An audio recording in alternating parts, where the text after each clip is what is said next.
Hey everyone, welcome back to my channel.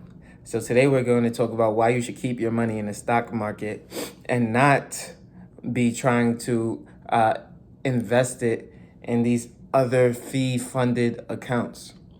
So I had a colleague of mine who literally just texted me and said, hey, I would like to take my money out of Acorns and M1 Finance. I didn't know that they had these accounts, but surprise, surprise, they do. And they said, I'm going to take that and invest it in Wealthfront, which is given a 5.45% annualized return after fees. Here is why I say do not do that. One, you're having fees associated with your account. Yes, there are some ETFs that have fees in the stock market. However, those fees are minimal. What are the fees with Wealthfront that you're paying, and how much is that going to take away from your wealth building and compound interest? That is all something that you need to look into before deciding to transfer over just for that 5.45%, because that's what they're advertising to you. Don't be blinded by that and perceive that to be all that there is to the plan. How are they benefiting from that 5.45% that they're giving you? And how much more interest could you earn?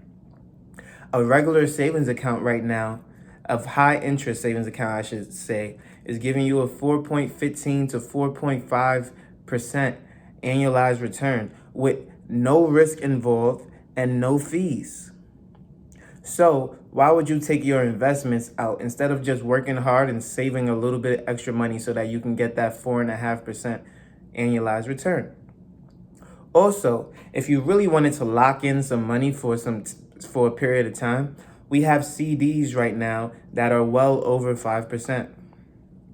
So you can definitely get a CD over 5%, no risk. You don't have to watch it go up or down, and you don't have to bet on Wealthfront to give you a 5.45% annualized return when you can just lock in a CD and the bank is going to deliver that rate to you without a doubt, unless they collapse. And if they do collapse, then you're still covered as long as you have less than $300,000 in that bank. You'll be FDIC insured. So I'll definitely take a 5% or 5.15% CD over a 5.4% rate that has risk and fees associated with it.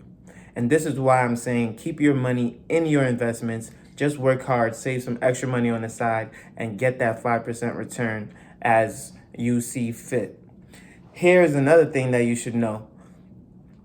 The stock market being down won't be down forever.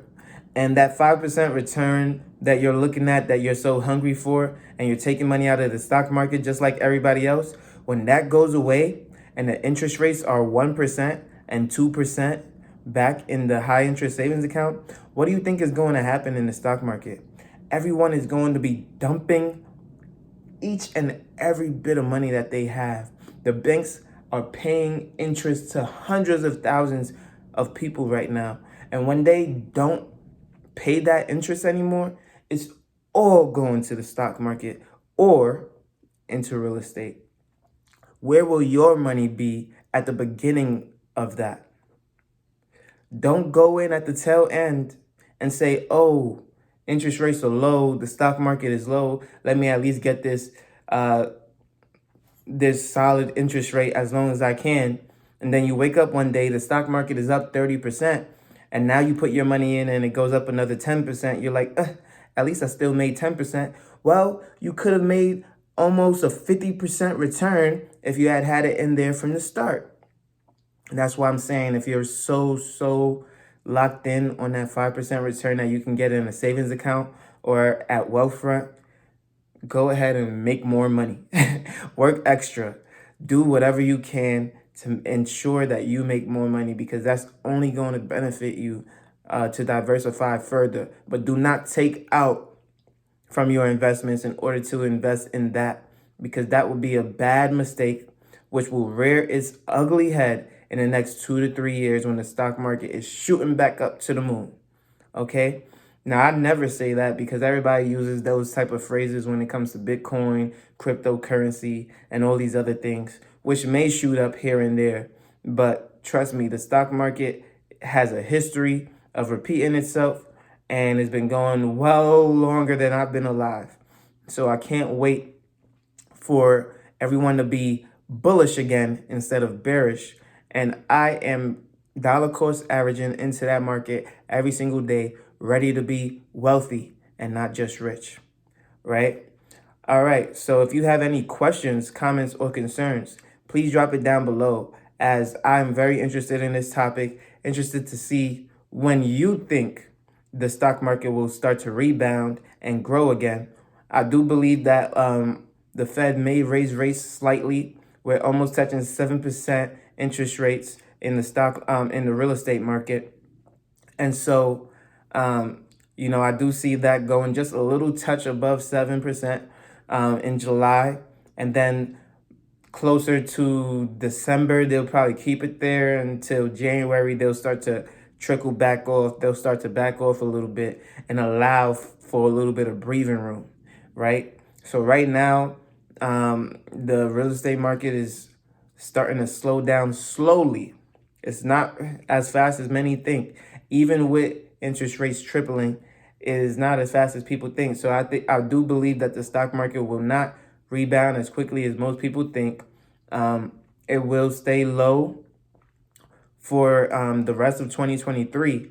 But as we get into that tax season in 2024, as we get into lower interest rates from the banks, when we get to that 4 or when we get to about 3 and 2% rates back in the bank, people are going to start taking their money out. People are going to start taking their money out, and they're going to start investing in the stock market like crazy.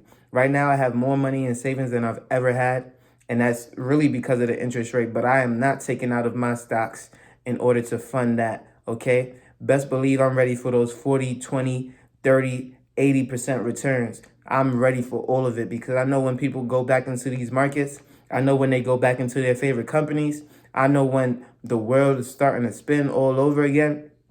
I know when many businesses fail and you can only focus on the big companies that survived it all. We will be ready. I will be ready. I will be ready to take on all of the advantages of investing in them when they were losing a little bit of cash, right? Those are your Disneys. Those are your Apples. Those are your Teslas. When they survive this downturn and they come out of it on top, they will be ready to pay out heavily, right? And they are going to reward those investors that believed in them. And I believe in these companies because I know that they've been around past many recessions outside of Tesla and Apple for the most part. So, when that time comes, I'll be ready. But don't mind me. I'm just a regular guy on YouTube. Definitely do your own research. Understand where I'm coming from and where you should be headed. Understand the market. Understand history and see where is the best place to put your money right now. What stocks, what ETFs are the best place to park your money? How did they do in the last recession? And how did they recover afterwards? These are the questions that you should be asking yourself.